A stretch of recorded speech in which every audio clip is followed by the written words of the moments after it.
नमो नमः, सुप्रभातम। कैसे हैं आप सभी। आज हमारे अध्ययन का विषय है कक्षा 6 में पढ़ाई जाने वाली अमृता नामक पुस्तक। यह पुस्तक संस्कृत की है। आज हम इसके द्वितीय पाठ को पढ़ेंगे। द्वितीय पाठ में आप देखेंगे सरल पद परिचय, यानी सरल पद शब्दों का परिचय इसमें आपको कराया जाएगा। इस दूसरे पाठ को पढ़ने से पूर्व हमें कुछ चीजों को समझना जरूरी है जो इस पाठ के अंतर्गत आएंगे। जैसे आप यहाँ पे देख रहे होंगे, पु से पुल्लिंग, स्त्री से स्त्रीलिंग और नपु से नपुंसकलिंग। अब देखिए, पुल्लिंग में वह कहना हो तो सह का प्रयोग होगा। जैसे वह लड़का है तो वह लड़का, लड़का पुल्लिंग के अंतर्गत, तो वह लड़का के लिए सह का प्रयोग होगा। वह लड़की है, यदि लड़की स्त्रीलिंग में आती है तो वह के लिए सा का प्रयोग होगा। और वही पुस्तक नपुंसक लिंग में है तो नपुंसक लिंग में वह पुस्तक है के लिए तत् का प्रयोग होगा। अर्थात वह लड़का है के लिए सह, वह लड़की है के लिए सा, वह पुस्तक है के लिए तत्। उसी प्रकार इसको यह के लिए भी प्रयोग करेंगे। यदि पुरुष लड़के के लिए यह करना हो तो ये सह, लड़कियों के लिए यह कहना हो तो एषा, और नपुंसक लिंग में कुछ कहना हो तो एतत् का प्रयोग करते हैं। अब चलिए आइए हम अपने पाठ को शुरू करते हैं। सबसे पहले है गृहोपकरणानि, अर्थात गृह उपकरणानि। यहाँ पे गुण संधि हुआ है, आप आगे पढ़ेंगे। गृह के उपकरण यानी गृह में यानी घर में प्रयोग होने वाले कुछ सामान, कुछ वस्तुएं जिनका हम नाम यहाँ पे देखेंगे। सबसे पहले आपको यहाँ पे खटिया दिख रहा होगा, खाट।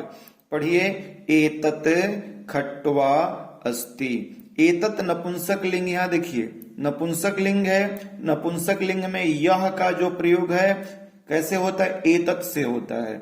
एतत् यानी यह, खट्वा यानी खाट, अस्ति यानी है। यह क्या है, यह खाट है। दूसरा आप देखिए, कंबलम उष्णम भवति। कंबलम यानी कंबल, उष्णम यानी गर्म, भवति यानी होता है। कंबल कैसा होता है, कंबल गर्म होता है। घटः पूर्णः अस्ति। घटः यानी घड़ा, पूर्णः यानी भरा हुआ, अस्ति यानी है। घड़ा कैसा है, तो घड़ा भरा हुआ है। पर्यंकः विस्तृतः अस्ति। पर्यंकः का अर्थ होता है, इसको ध्यान दीजिए, पर्यंकः, पर्यंकः। पर्यंकः का अर्थ होता है पलंग। पलंग कैसा है, विस्तृत यानी बड़ा है। पलंग कैसा है, विस्तृत यानी बड़ा है। इदम दर्पणम अस्ति। इदम दर्पणम अस्ति, यह क्या है। इदम का अर्थ यह होता है, दर्पणम का अर्थ दर्पण यानी शीशा, अस्ति यह दर्पण या शीशा है। वर्तिका प्रज्वलिता अस्ति। वर्तिका का अर्थ होता है मोमबत्ती। वर्तिका का अर्थ क्या होता है, मोमबत्ती। प्रज्वलिता का अर्थ होता है जला हुआ या जली हुई। अगर मोमबत्ती कैसी है, मोमबत्ती जली हुई है। मोमबत्ती कैसी है, मोमबत्ती जल रही है या मोमबत्ती जलती है। ठीक है, ये भी आप बोल सकते हैं। अब आइए आगे देखते हैं हम। इसके अंतर्गत आता है पशवः। पशवः जो है बहुवचनांत शब्द है। पशु, पशु, पशवः। जिस प्रकार आपने साधु शब्द पढ़ा हुआ है उसी प्रकार बहुवचन में पशवः। इसमें जो भी पशु हैं उनके नाम को आप पढ़ेंगे। जैसे यहाँ पे आपको क्या दिख रहा है, घोड़ा दिख रहा है, तो अश्वः धावति। अश्वः यानी घोड़ा, धावति यानी दौड़ता है। घोड़ा क्या करता है, घोड़ा दौड़ता है। अगला देखिए, अजा चरती। अजा यानी बकरी, चरती यानी चरती है। बकरी क्या करती है, बकरी चरती है। गजः विशालः भवति। गजः का अर्थ हाथी होता है। गजः का अर्थ क्या होता है, हाथी। विशालः यानी बड़ा, विशालः यानी बड़ा। हाथी कैसा होता है, हाथी गजः विशालः भवति, हाथी बड़ा होता है या है, हाथी बड़ा है। उष्ट्रः मरुस्थलस्य यानम अस्ति। उष्ट्रः यानी ऊंट, उष्ट्रः यानी ऊंट, मरुस्थलस्य यानी रेगिस्तान का, रेगिस्तान समझते हैं जहां पे बालू बालू होता है। तो ऊंट कहाँ का, यानम यानी सवारी, यानम यानी वाहन बोल सकते हैं, जैसे मोटरसाइकिल को भी यान कहते हैं, साइकिल को भी यान कहते हैं। तो आप कह सकते हैं कि ऊंट जो है रेगिस्तान की सवारी है। ऊंट कहाँ की सवारी है, रेगिस्तान की सवारी है। कच्छपः मंदम चलति, कच्छपः यानी कछुआ, कच्छपः यानी कछुआ, मंदम यानी धीरे। आप लोग को पता हो कछुआ कैसे चलती है, तो कछुआ धीरे चलती यानी चलती है, कछुआ धीरे चलती है। कुक्कुरः बुक्कति, कुक्कुरः का अर्थ होता है कुत्ता, बुक्कति का अर्थ होता है भौंकता है। कुक्कुर क्या करता है, कुत्ता क्या करता है, भौंकता है। आगे देखिए,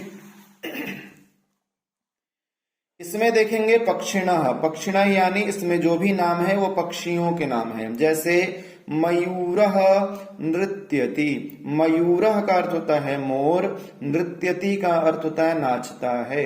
मोर क्या करता है, मोर नाचता है। कोकिलः कूजति, कोकिलः यानी कोयल, कूजति यानी कूजता है या बोलता है। कोयल क्या करता है, कोयल बोलता है। कपोतः तिष्ठति, कपोतः का अर्थ होता है कबूतर, तिष्ठति यानी बैठा है, तिष्ठति यानी बैठता है या बैठा है। कपोतः यानी कबूतर क्या है, कबूतर बैठा हुआ है। कुक्कुटः अन्नम खादति, कुक्कुटः यानी मुर्गा, कुक्कुटः यानी मुर्गा, अन्नम यानी अन्न, खादति मतलब खाता है। मुर्गा क्या खाता है, मुर्गा अन्न को खाता है। हंसः तडागे तरति, हंसः यानी हंस, तडागे यानी तालाब में, तरती यानी तैरता है। हंस कहाँ तैरता है, हंस जो है तालाब में तैरता है। आगे आइए पुष्पाणि, जिस प्रकार फलम फले फलानी, उसी प्रकार पुष्पम पुष्पे पुष्पाणि, पुष्पाणि का अर्थ होता है बहुत सारे फूल। देखिए यहाँ पे कमलम राष्ट्रीय पुष्पम अस्ति, कमल का फूल क्या है, राष्ट्रीय, हमारा राष्ट्रीय पुष्प है। कमल जो है राष्ट्रीय फूल है। पाटल पुष्पम रक्तम अस्ति, पाटल का अर्थ क्या होता है, गुलाब, पाटल पुष्प का अर्थ क्या होता है, गुलाब का फूल, रक्तम यानी लाल, अस्ति मतलब है, गुलाब का फूल कैसा है, लाल है। इदम चंपक पुष्पम अस्ति, इदम यानी यह, चंपक यानी चंपा, पुष्पम यानी फूल, अस्ति यानी है। यह कौन सा फूल है, तो यह चंपा का फूल है। किसका फूल है, चंपा का फूल है। मल्लिका विकसति, मल्लिका का अर्थ मैंने लिख भी दिया है चमेली, मल्लिका का अर्थ क्या होता है, चमेली, विकसति यानी खिलता है या खिलती है। चमेली क्या होती है, खिलती है। इदम जपा पुष्पम अस्ति, इदम मतलब यह, जपा मतलब उड़हुल या गुड़हल या अड़हुल भी अपने यहाँ जो बोलते हैं वही अड़हुल का फूल है। यह क्या है, अड़हुल पुष्प है, अस्ति यानी है। यह कौन सा फूल है, अड़हुल पुष्प है। आइए अगले पाठ में देखते हैं इसी के। अगला पाठ है फलानी, फलानी यानी बहुत सारे फलों का नाम। अब देखिए, आम्रम मधुरम फलम भवति, आम्रम यानी आम, मधुरम यानी मीठा, फलम यानी फल, भवति मतलब होता है। आम कैसा फल होता है, तो आम मीठा फल होता है। अमृत फलम पक्वम अस्ति, अमृत फलम पक्वम अस्ति, अमृत फल यानी क्या, अमरूद, अमृत फल का मतलब क्या होगा, अर्थ क्या होगा, अमरूद। पक्वम यानी पका हुआ, अस्ति मतलब है अमरूद जो है वह पका हुआ है। सह जम्बू फलम खादति, सह का अर्थ आपको पता है, सह का अर्थ होता है वह, जम्बू फलम, जम्बू फल यह क्या है, जामुन है, क्या है, जामुन है। वह जामुन को खादती मतलब खाता है, सह खादती वह खाता है, जम्बू फलम यानी जामुन के फल को खाता है। द्राक्षा आमला अस्ति, द्राक्षा यानी अंगूर, आमला मतलब खट्टा, अस्ति मतलब है। द्राक्षा अंगूर कैसा है, अंगूर खट्टा है। लीचिका मधुरा कोमला च भवति, लीचिका यानी लीची, मधुरा यानी मीठा, कोमल यानी कोमल बोल सकते हैं, च यानी और, भवती यानी है। लीची का फल जो है मीठा भी है और कोमल भी है। सेब शोणम भवती, सेब क्या है? सेब आपको दिख रहा है। शोणम का अर्थ भी लाल होता है। सेब कैसा होता है? तो सेब लाल होता है। आइए यहाँ पे देखते हैं ललाटम, ये क्या है? शरीर अवयवाह यानी शरीर के भागों का नाम इसमें है। सबसे पहले आप देखेंगे ललाटम, इस भाग को क्या कहते हैं? ललाट कहते हैं। तस्य ललाटम विशालम अस्ति, तस्य यानी उसका, ललाटम यानी ललाट, जिसको हम लोग भोजपुरी में कपार या माथा भी कहते हैं। तस्य ललाटम यानी ललाट, मस्तक, विशालम यानी बड़ा, अस्ति उसका ललाट कैसा है? मस्तक कैसा है? तो बड़ा है। नासिका तुंगा अस्ति, नासिका देख रहे हैं यहाँ पे, नाक, नासिका का अर्थ होता है नाक। नासिका तुंगा अस्ति, नाक कैसा है? नाक लंबा है। इसका नाक, इस बच्चे का नाक कैसा है? लंबा है। इस बच्चे का नाक लंबा है। आगे अग्रिम पाठ में हम देखते हैं, तो यहाँ पे है कर्णः सुंदरः अस्ति। देखिए ये कान है ना, आप लोग देख पा रहे होंगे, तो कर्णः का अर्थ कान होता है। कर्णः सुंदरः अस्ति, कान कैसा है? सुंदर है। नेत्रम आकर्षकम अस्ति, नेत्रम यानी आंख, आकर्षकम यानी सुंदर, अस्ति यानी है। नाक कैसा है? आंख कैसा है? आंख कैसा है? क्षमा चाहता हूं, नेत्रम यानी आंख, आंख कैसा है? तो आंख सुंदर है। कैसा है आंख? आंख सुंदर है। रामस्य दंताः स्वस्थाः सन्ति, रामस्य आपने पढ़ा होगा, राम शब्द के षष्ठी एक वचन में रामस्य बनता है। उसका चिन्ह है राम का के की, संबंध का के की, तो राम का दंता यानी दांत, स्वस्था यानी स्वस्थ, संति यानी है। राम के दांत स्वस्थ हैं। राम के दांत कैसे हैं? राम के दांत स्वस्थ हैं। अयम दीर्घः हस्तः अस्ति, अयम का अर्थ यह, दीर्घ का अर्थ बड़ा, हस्तः का अर्थ हाथ, अस्ति का अर्थ है। यह दीर्घ यानी आप इसको बड़ा या लंबा दोनों कह सकते हैं। यह हाथ कैसा है? यह लंबा हाथ है। यह हाथ कैसा है? यह लंबा हाथ है। मुझे उम्मीद है आप इस पाठ के माध्यम से इन अर्थों को समझ पाए होंगे। आइए इसके प्रश्नोत्तर को हम करते हैं। प्रश्नोत्तर को करने से पूर्व आप इसमें जो भी शब्द दिए हुए हैं उनको आप एक बार संस्कृत से हिंदी में पढ़ लेंगे। चलिए अब अभ्यास करते हैं। अभ्यास के लिए सबसे पहले मौखिक अभ्यास है। कंबल को कंबलम बोलते हैं। क्या बोलते हैं आप लोग? बोल के देखिए। कंबल कंबलम। कबूतर को कपूतः, कबूतर कपूतः, कपूतः। आम को आम्रम बोलते हैं, आम को आम्रम बोलते हैं। लीची को लीचिका कहते हैं, लीची को लीचिका कहते हैं। कछुआ को कच्छपः कहते हैं। कछुआ क्या कहते हैं? कछुआ को कच्छपः कहते हैं। अब दूसरे में देखेंगे आप, इनका संस्कृत शब्द बताएं। यानी घड़ा, आपको पता है घड़ा को क्या कहते हैं? घटः कहते हैं। क्या कहते हैं? घटः कहते हैं। तालाब, तालाब को इसमें ता हो जाएगा, ध्यान दीजिएगा आप लोग। तालाब को क्या कहते हैं? तालाब को तडागह कहते हैं। क्या कहते हैं? तालाब को तडागह कहते हैं।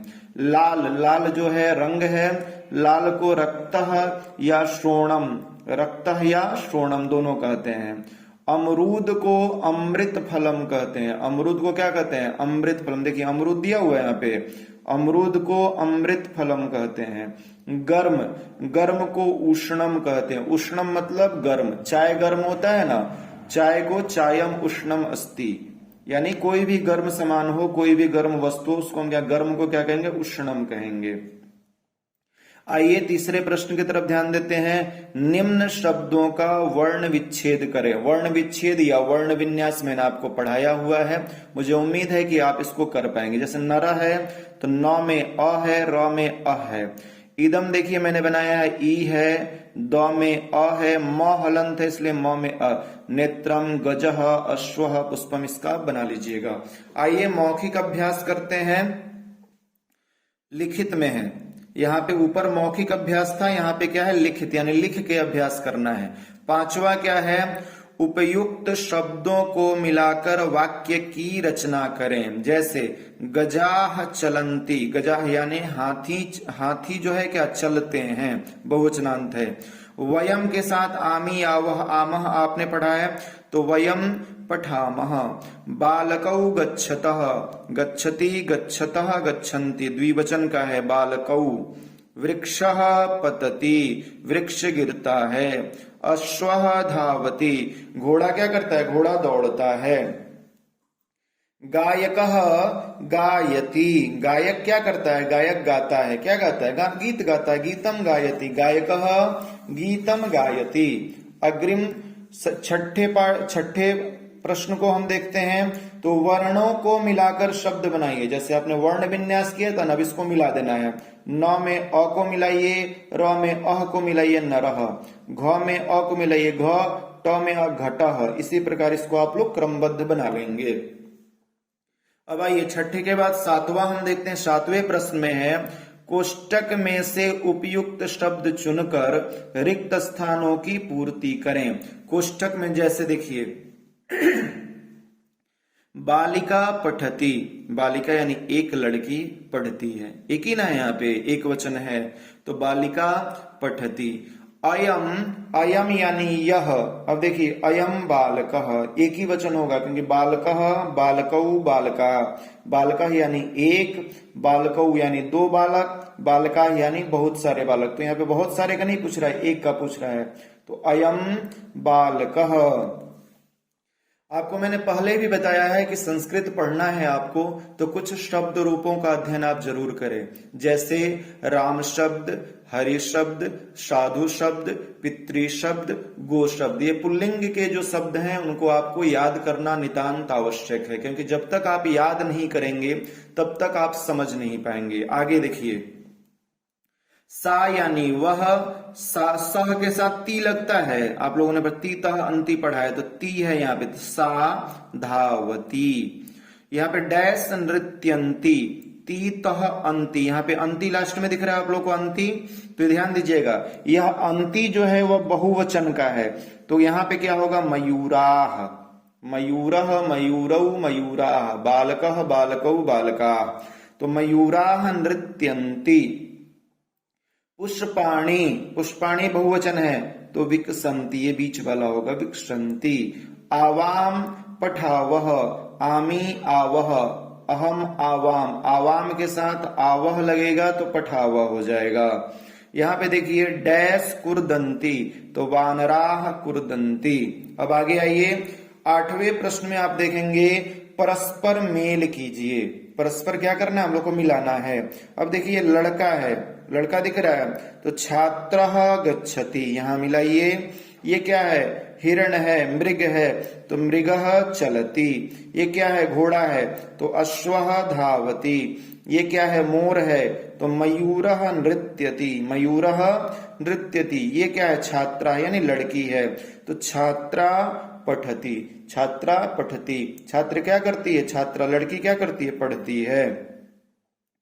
मयूरः चलति का अर्थ होगा मयूर यानी मोर चलता है। छात्रा पठति यानी बालिका यानी लड़की जो छात्र है वह पढ़ती है। मयूरः नृत्यति, मोर नाचता है। छात्रः गच्छति, छात्र यानी बालक जाता है। अश्वः धावति, घोड़ा दौड़ता है। चलिए आइए 9वें प्रश्न की तरफ हम बढ़ते हैं। 9वां प्रश्न जो है, 9वें प्रश्न में आप देखेंगे कि उदाहरण के अनुसार रिक्त स्थानों की पूर्ति कीजिए। उदाहरण के अनुसार, जैसे देखिए बालकः, बालकौ, बालकाः, ये क्या है, पुल्लिंग है, क्योंकि बालक जो है, बालक कहने से आपको पुरुष का बोध हो रहा है ना, तो पुल्लिंग है। लता, लते, लता, ये स्त्रीलिंग का शब्द है। जैसे आपने बालिका पढ़ा है, रमा पढ़ा है, उसी प्रकार स्त्रीलिंग है। नपुंसक लिंग का कौन सा शब्द है? फलम, फले, फलानी। नपुंसक लिंग में क्या बनता है? फलम, फले, फलानी। उसी प्रकार आपको यहाँ पे बना है, देव शब्द पुल्लिंग है, नर शब्द पुल्लिंग है, नृप शब्द पुल्लिंग है। इन तीनों का एक समान, राम के समान या बालक के समान चलेगा। जैसे देवः, देवौ, देवाः, नरः, नरौ, नराः, नृपः, नृपौ, नृपा। अब देखिए पुष्पम और गृहम ये दोनों नपुंसक लिंग है, इसके समान चलेंगे फल। तो पुष्पम, पुष्पे, पुष्पाणि, गृहम, गृहे, गृहाणि। और बालिका जो है वो लता के समान चलेगा।